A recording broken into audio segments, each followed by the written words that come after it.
Friends, welcome है आपका study with MV के चैनल पे। तो आज हम पढ़ेंगे क्लास 9 की इंग्लिश की बुक बिहाइव, जिसका फर्स्ट चैप्टर है द फन दे हैड। इसको हम आज पढ़ने वाले हैं। ये इसका पार्ट 1 है। तो इस चैप्टर के जो राइटर हैं वो है इसाक आसिमोव। और ये जो चैप्टर है ये मैं आपको बता देती हूँ, ये जो चैप्टर है ये फ्यूचर में लिखा गया है कि फ्यूचर में ऐसा ऐसा हो रहा है, क्या हुआ फ्यूचर में, और कुछ पास्ट की बातें भी इसमें बताई जाती है।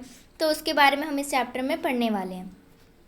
तो चलिए स्टार्ट करते हैं। जैसे कि चैप्टर का नाम ही है द फन दे हैड, यानी जो मज़ा उन्हें आया या जो मज़ा वो ले पाए, इस चैप्टर में हम उसके बारे में पढ़ेंगे। यानी इस चैप्टर में, ये चैप्टर तो फ्यूचर में है, यानी फ्यूचर की बात चल रही है, लेकिन इसमें हम पीछे की चीज़ों को सुनेंगे, पीछे की चीज़ों के बारे में जानेंगे। तो चलिए स्टार्ट करते हैं। बिफोर यू रीड, यानी आपके पढ़ने से पहले, the story we shall read is set in the future, कि जो अब स्टोरी हम पढ़ने वाले हैं ना वो फ्यूचर में बताई गई है हमें। When books and schools as we know now them will perhaps not exist, कि ये जो स्टोरी है ना ये फ्यूचर में है, जब जो बुक्स और जो स्कूल्स, जो बुक्स जो हैं जो हम आज जानते हैं वो शायद से फ्यूचर में नहीं होंगी। How will children study then, फिर बच्चे कैसे पढ़ेंगे तब। द डायग्राम बिलो में गिव यू सम आइडियाज़, अब नीचे एक डायग्राम दिया गया है, तो बोला है कि ये डायग्राम आपको कुछ आइडियाज़ देंगे। ये आपको आइडियाज़ देंगे कि बच्चे कैसे पढ़ेंगे फ्यूचर में जब बुक्स ही नहीं होंगे और स्कूल्स ही नहीं होंगे। तो देखो इसमें दे रखा लर्निंग थ्रू कंप्यूटर्स, की वो कंप्यूटर से पढ़ाई करेंगे, वर्चुअल क्लासरूम्स, अपने घर पे ही खुद एक सेटअप सा करेंगे क्लास का। स्कूल्स ऑफ द फ्यूचर, के फ्यूचर के जो स्कूल्स हैं ना वो दिखाए गए हैं कि कैसे घर पे ही स्कूल्स बना दिए जाएंगे। मूविंग ई टेक्स्ट, यानी कंप्यूटर से पढ़ेंगे, उस पर पीडीएफ से पढ़ेंगे, रोबोटिक टीचर्स उन्हें पढ़ाएंगे। ये सब फ्यूचर में होगा। ये इससे हमें आइडिया लग गया कि अच्छा फ्यूचर के बच्चे ऐसे पढ़ेंगे। इन pairs discuss 3 things that you like best about your school. अब ये आपको स्कूल में डिस्कस करने के लिए कह रहे हैं कि आपको पेयर्स में डिस्कस करना है कि ऐसी कौन सी चीज़ है आपके स्कूल के बारे में जो आपको सबसे ज़्यादा अच्छी लगती है। वो 3 चीज़ें कौन कौन सी है उसके बारे में आपको लिखना है। दैट यू, अच्छा, और 3 चीज़ों के बारे में लिखना है जो आपके स्कूल की आप बदलना चाहते हो। देखो दे रखा है यहाँ पे 3 things about your school that you would like to change, write them down. और ऐसी 3 चीज़ें जिनको आप चेंज करना चाहते हो जो कि आपके स्कूल में इस टाइम पे है, उनके बारे में भी आपको यहाँ पर लिखना है। Have you ever read words on a television और कंप्यूटर स्क्रीन, क्या आपने कभी भी कुछ वर्ड्स को कंप्यूटर या फिर टेलीविज़न स्क्रीन के ऊपर पढ़ा है। Can you imagine a time when all books will be on computers, क्या आप एक ऐसे टाइम को इमेजिन कर सकते हो जब सारी जो बुक्स होंगी वो कंप्यूटर्स पे होंगी। And there will be no books printed on paper, और कोई भी एक ऐसी किताब नहीं होगी जो कि पेपर यानी कागज़ पे छपी होगी। Would you like such books better, क्या आप उन बुक्स को पसंद करोगे जैसे आज हमारे पास बुक्स है जो कि प्रिंटेड है पेपर्स पर, तो फ्यूचर में ऐसी बुक्स नहीं होंगी, तो क्या आप उनको पसंद करोगे। अब हम स्टार्ट करते हैं अपना chapter. Margie even wrote about it that night in her diary, अब मार्गी ने भी इसके बारे में अपनी डायरी में लिखा था। ऑन द पेज हैडिड, और उसने डेट क्या डाली थी अपने पेज पर, जब वो रोज़ डायरी लिखती थी तो उसने अपने पेज पर डेट डाली थी 17 मई 21 and 57, यानी इस डेट को वो अपनी डायरी को लिख रही है। तो आप देखो कितना फ्यूचर में, क्योंकि अभी क्या चल रहा है 2023, और वो लिख कब रही है 2157 में। तो मतलब कितना ज़्यादा इसमें डिफरेंस है। तो वो बहुत ज़्यादा आगे जाकर फ्यूचर में वो डायरी लिख रही है, तो फ्यूचर में तो ऑब्वियसली बहुत सारी चीज़ें चेंज हो जाएंगी। तो अब वो फ्यूचर में है। अब हम फ्यूचर में स्टोरी को पढ़ते हैं। शी रोट, उसने लिखा, today Tommy found a real book, कि आज टॉमी ने एक असली किताब को ढूंढा है। It was a very old book. Margie's grandfather one said that when he was a little boy his grandfather, देखो मार्गी के ग्रैंडफादर यानी मार्गी के जो दादाजी हैं, उन्होंने एक बार मार्गी से कहा था कि जब वो छोटे बच्चे थे तो हिज ग्रैंडफादर, तो उनके भी दादाजी ने, यानी मार्गी के दादाजी तो मार्गी को बता रहे हैं, और वो क्या बता रहे हैं कि जब वो छोटे थे तब उनके दादाजी ने उन्हें बताया था कि that there was a time when all stories were printed on paper, कि एक ऐसा समय था जब सारी जो स्टोरीज थी वो पेपर यानी कागज़ पे प्रिंट की जाती थी. They turn the pages. अब वो क्या करते हैं, वो बुक को पढ़ रहे हैं. कौन? मार्गी एंड टॉमी. तो क्या कर रहे हैं, वो पेज को पलट रहे हैं. विच वर येलो एंड क्रिंकली. और वो जो पेज है वो कैसे है? येलो है एंड क्रिंकली है. येलो है मतलब पीले है. बहुत ज़्यादा पुरानी बुक है क्योंकि उनके दादा के दादाजी बता रहे हैं, तो वो बहुत ज़्यादा पुरानी बुक है. एंड और क्रिंकली, क्रिंकली का मतलब ऐसे मुड़े हुए. देखो, विद मैनी फोल्ड्स और लाइंस, कि उसको बार बार खोला गया हो, फोल्ड किया गया हो, तो ऐसे लाइंस पड़ जाती जो पेपर्स पे. तो वो उस बुक पे पड़ी हुई थी. And it was awfully funny to read words that stood still instead of moving the way they were suppose to on a screen. देखो, अभी क्या कह रहे हैं कि ये बहुत ही ज़्यादा फ़नी सा था उनके लिए, क्योंकि वो तो टेलीविज़न स्क्रीन पे पढ़ते थे जहाँ पर वो वर्ड्स को मूव कर सकते थे. जैसे हम अभी पीडीएफ के थ्रू पढ़ रहे हैं तो हम वर्ड्स को मूव कर सकते हैं. लेकिन अब वो उनको बहुत फ़नी लगा, उनको ये अजीब बात भी लगी और फ़नी भी लगी, क्योंकि वो जो वर्ड्स थे बुक में वो तो हिल ही नहीं रहे थे, वो तो वहीं पर थे.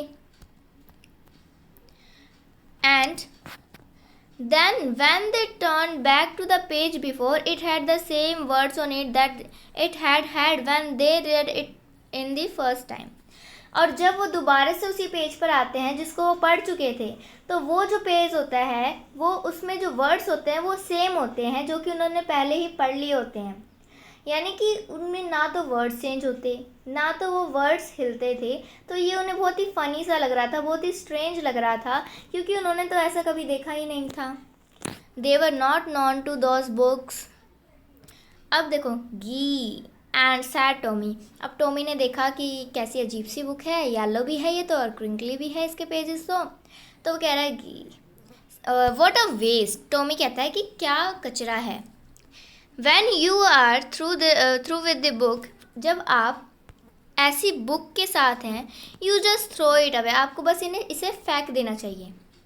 I guess, मुझे तो ऐसे ही लगता है. टॉमी कह रहा है, our television screen must have had a million books on it and it's good for plenty more. अब वो क्या कह रहा है कि हमारा जो टेलीविज़न है उसमें तो बहुत सारी मिलियंस बुक्स हैं और ये बहुत ही अच्छी भी बात है. I would not throw it away.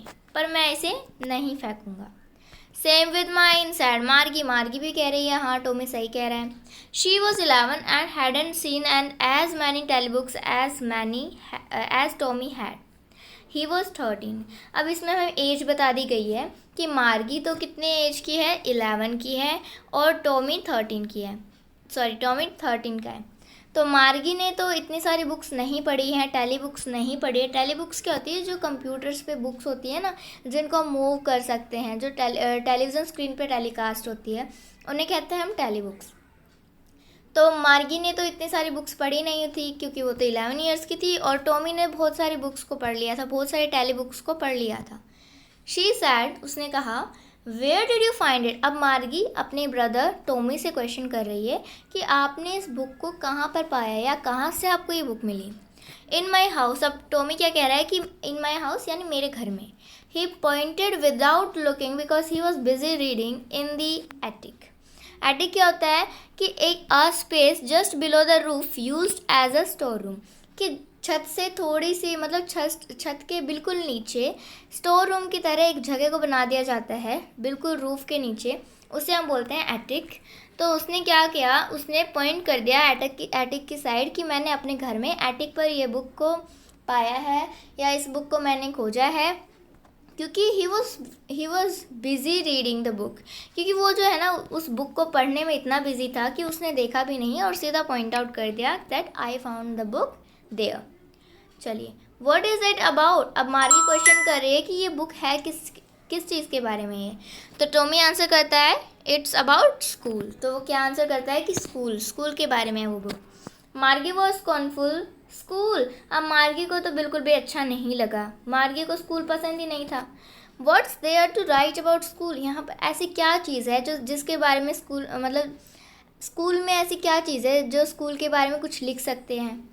I hate school. की मार्गी कहते हैं कि मुझे तो स्कूल बिल्कुल पसंद नहीं है, मैं स्कूल से नफ़रत करती हूँ.